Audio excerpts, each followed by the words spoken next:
Hi friends, welcome back to my YouTube channel. ഇന്ന് ഞാൻ ഉണ്ടാക്കാൻ പോകുന്നത് നമ്മുടെ കുട്ടികൾക്ക് വേണ്ടി ഒരു ബ്രെഡ് പിസ്സയാണ്. അതെങ്ങനെ ഉണ്ടാക്കുന്നത് നമുക്ക് നോക്കാം. ഇത് ഉണ്ടാക്കാനായിട്ട് നമ്മൾ ഇതുപോലെ 5 ബ്രെഡ് സ്ലൈസ് എടുത്തിട്ടുണ്ട്. അതിൽ ഓരോ ബ്രെഡ് സ്ലൈസും എടുത്ത് നമ്മൾ സെൻറ്ററിൽ നിന്ന് സ്ക്വയറായിട്ട് ഒരു പാർട്ട് കട്ട് ചെയ്ത് മാറ്റണം. ഇതുപോലെ ഓരോ പീസും എടുത്ത് സെൻറ്റർ പോർഷനിൽ നിന്ന് ഒരു സ്ക്വയറായിട്ട് കട്ട് ചെയ്ത് മാറ്റണം. ഞാൻ ഈ ചെയ്യുന്ന പോലെ ബോർഡറിൽ തട്ടാതെ അല്ലെങ്കിൽ മുറിഞ്ഞു പോകും അതിൻ്റെ ബോർഡർ. ഇതുപോലെ പുറത്തോട്ടെടുത്ത് മാറ്റി വയ്ക്കണം. ഇതുപോലെ നമ്മൾ എല്ലാ 5 പീസും അതുപോലെ ചെയ്ത് വെച്ചിട്ടുണ്ട്. ഇനി നമ്മൾ ഒരു മുട്ട മിക്സ് ഉണ്ട്. ഇതിന് നമുക്ക് ഫ്രൈ ചെയ്യാനായിട്ട് ഒരു മുട്ടയിൽ ഉപ്പ്, കുരുമുളക് പൊടി, മഞ്ഞൾപ്പൊടി ലേശം ഇടുന്നുണ്ട്. കാരണം ഇവിടുത്തെ മുട്ടയ്ക്കൊരു കളറില്ല മഞ്ഞ.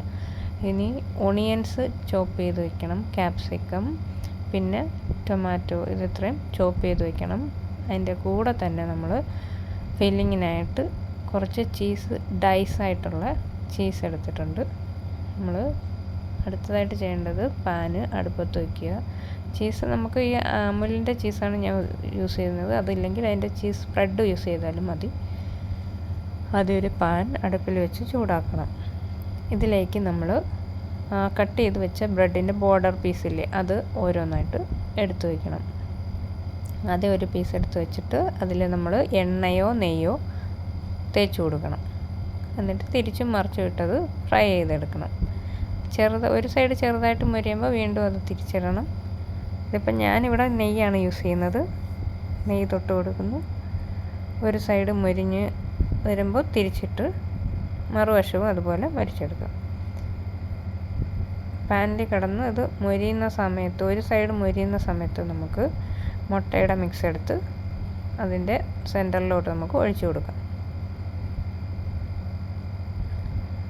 ഫ്രൈ ആവാത്ത സൈഡിൽ നമ്മൾ വീണ്ടും നെയ്യ് തൊട്ട് ഇതുപോലെ ഫ്രൈ ചെയ്ത് ഒരു ബ്രൗൺ നിറം ആകുമ്പോൾ മുട്ടയുടെ മിക്സ് നമ്മൾ നടുക്ക് ഫില്ല് ചെയ്ത് കൊടുക്കാം. നടുക്ക് ഫില്ല് ചെയ്തിട്ട് അതിലേക്ക് നമ്മൾ ചോപ്പ് ചെയ്ത് വെച്ചേക്കുന്ന സവാള, തക്കാളി, ക്യാപ്സിക്കം, ചീസ് ഇതെല്ലാം കുറേശ്ശായിട്ട് ഇട്ട് കൊടുക്കണം. പിന്നെ നമ്മൾ കട്ട് ചെയ്ത് മാറ്റി വെച്ചേക്കുന്ന പീസില്ലേ, സെൻറ്റർ പീസ്, അത് നമ്മൾ എങ്ങനെയാണോ കട്ട് ചെയ്തെടുത്തത് അതുപോലെ തന്നെ തിരിച്ച് വെച്ച് പ്രസ് ചെയ്ത് കൊടുക്കുക. ഇതിലേക്ക് നമ്മൾ വീണ്ടും കുറച്ച് നെയ്യ്, എണ്ണ, നിങ്ങൾ ഏതാ യൂസ് ചെയ്യുന്നതെന്ന് വെച്ചാൽ അത് തടവി കൊടുക്കുക. ശേഷം കുറച്ച് മുട്ടയുടെ മിക്സും കൂടെ അതിന് മുകളിലോട്ട് സ്പ്രെഡ് ചെയ്ത് കൊടുക്കുക. ഒഴുകി വരുന്നതൊക്കെ മുട്ടയുടെ സ്പ്രെഡ് നമ്മൾ ബ്രെഡിലോട്ട് തന്നെ ഇങ്ങനെ ചേർത്ത് വയ്ക്കാൻ നോക്കുക. വീണ്ടും ലൈറ്റായിട്ട് പ്രസ് ചെയ്യുക. കാരണം ഒരുപാട് പ്രസ് ചെയ്യുമ്പോൾ നമ്മൾ ചീസൊക്കെ പൊട്ടി വെളി വരാൻ ചാൻസ് ഉണ്ട്. അപ്പം ഒരു സൈഡ് മുരിഞ്ഞിട്ട് വീണ്ടും തിരിച്ചും മറിച്ചും ഇട്ട് നമ്മൾ ആവശ്യത്തിന് മുരിച്ചെടുക്കുക. അതിനനുസരിച്ച് നമ്മൾ നെയ്യും തൂത്ത് കൊടുക്കണം. ഇതിങ്ങനെ ഓരോ സൈഡും നമ്മൾ ഒരു ചെറിയ ലൈറ്റ് ബ്രൗൺ നിറം ആവുന്നവരെ തിരിച്ചിട്ട് ഫ്രൈ ചെയ്തുകൊണ്ടിരിക്കണം. ഇതിപ്പോൾ ഞാൻ ലൈറ്റ് വെള്ള നിറത്തിൽ കാണുന്ന ഭാഗത്തെല്ലാം ഞാൻ വീണ്ടും നെയ്യ് തൂത്ത് കൊടുക്കുന്നുണ്ട്. എന്നാലേ ഇത് കറക്റ്റ് നമുക്ക് തിന്നാനൊരു പാകത്തിനാവത്തുള്ളൂ. രണ്ട് സൈഡും മുരിച്ച് അതിലിപ്പോൾ വെളുത്തിരിക്കുന്നതുകൊണ്ട് ബ്രെഡിൻ്റെ ആ സെയിം നിറം തന്നെ ആകുന്നതുകൊണ്ട് നമ്മൾ വീണ്ടും നെയ്യ് തൂത്ത് കൊടുക്കുക. ആ സൈഡ് വീണ്ടും പാനിലോട്ട് തിരിച്ചിട്ട് കൊടുക്കുക. ഇടയ്ക്കിടയ്ക്ക് ലൈറ്റായിട്ട് പ്രസ് ചെയ്യുന്നുണ്ട്. കാരണം നമ്മൾ ഉള്ളു വേവുന്നതിന് വേണ്ടിയാണ് ഇങ്ങനെ ചെയ്യുന്നത്. സ്പാറ്റിൽ വെച്ച് നമ്മൾ ചെറുതായിട്ട് പ്രസ് ചെയ്ത് കൊടുക്കണം. ഒരുപാട് കരിഞ്ഞു പോകാൻ പാടില്ല. കരിഞ്ഞു പോയാൽ കഴിക്കും. അതുകൊണ്ട് ഒരു ലൈറ്റ് ബ്രൗൺ ഷെയ്ഡ് ആവുന്ന വരെ നമ്മൾ തിരിച്ചും മറിച്ചിട്ടും മുരിച്ചുകൊണ്ടിരിക്കുക. ഇതുപോലെ എല്ലാ പീസും ഈ സെയിം പ്രോസസ്സിൽ തന്നെ റിപ്പീറ്റ് ചെയ്തുകൊണ്ടിരിക്കുക. 5 പീസും ഇതുപോലെ നമുക്ക് ഫ്രൈ ചെയ്തെടുക്കാം. ഇതാണല്ലേ, കാണുമ്പോൾ തന്നെ നമുക്ക് കൊതിയാവുന്നു തിന്നാൻ. ഈ പീസ് ശരിയായി. ഇനി നമ്മൾ അടുത്ത പീസ് എടുത്ത് വയ്ക്കുകയാണ്. അതും സെയിം പ്രോസസ്സ് കണ്ടിന്യൂ ചെയ്യുക. നെയ്യോ എണ്ണയോ തൂക്കുക, തിരിച്ചിട്ടും മറിച്ചിട്ടും ഫ്രൈ ചെയ്തെടുക്കുക. ശേഷം മുട്ടയുടെ മിക്സ് നടുക്ക് ഫില്ല് ചെയ്ത് കൊടുക്കുക.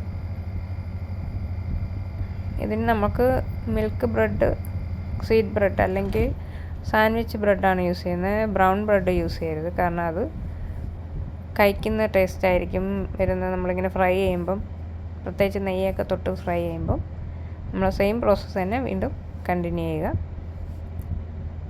സെൻറ്റർ പീസ് വയ്ക്കുമ്പോൾ ചെറുതായിട്ടൊന്ന് പ്രസ് ചെയ്ത് കൊടുക്കണം, കാരണം അത് ഇളകി വിണ്ട് വരാതിരിക്കാൻ വേണ്ടി. വീണ്ടും നമ്മൾ മുട്ടയുടെ മിക്സ്ചർ അതിൽ കൂടെ ഒഴിച്ചു കൊടുക്കുന്നുണ്ട്. നേരത്തെ ചെയ്തതുപോലെ തന്നെ തിരിച്ചും മറിച്ചും 2 സൈഡും ലൈറ്റ് ബ്രൗൺ ഷെയ്ഡ് ആവുന്നവരെ ഫ്രൈ ചെയ്യുക. ഇത് കുട്ടികൾക്കൊക്കെ ബ്രേക്ക്ഫാസ്റ്റ് ആയിട്ടോ അല്ലെങ്കിൽ സ്കൂളിൽ പോകുമ്പോൾ ലഞ്ചായിട്ടോ എന്ത് വേണമെങ്കിലും ആയിട്ട് കൊടുക്കാം. നല്ല ടേസ്റ്റാണ്. നമ്മൾ സാധാ പിസ്സ തിന്നുമ്പോൾ ഉള്ള അതേ ടേസ്റ്റ് തന്നെയാണ്. പിന്നെ നമ്മളിതിൽ ഫില്ലിങ്സൊക്കെ നമുക്ക് വീണ്ടും വേറെ വെജിറ്റബിൾസൊക്കെ ആഡ് ചെയ്യാം. മുട്ടക്രോസ് അങ്ങനെയൊക്കെയുള്ളത് നമ്മൾ പിസ്സയിൽ സാധാരണ എന്തൊക്കെ ചെയ്യുന്നു അതുപോലൊക്കെ ഇതിലും ചെയ്യാം. ഇതിപ്പോൾ ഞാൻ കുറച്ച് ഇൻഗ്രീഡിയൻസ് എടുത്തിട്ടുള്ളൂ. കണ്ടേ, നല്ല ലുക്കൊക്കെ ഉണ്ട്. അതായത് ഇതുപോലെ ഞാൻ സോസൊക്കെ ഒഴിച്ചിങ്ങനെ ഡെക്കറേറ്റ് ചെയ്തിട്ടുണ്ട്. സോസ് മുക്കി തിന്നാം, അല്ലെങ്കിൽ മയണൈസ് മുക്കി തിന്നാം. നിങ്ങൾക്ക് ഇഷ്ടമുള്ള ഇതിൽ ചെയ്യാൻ നല്ല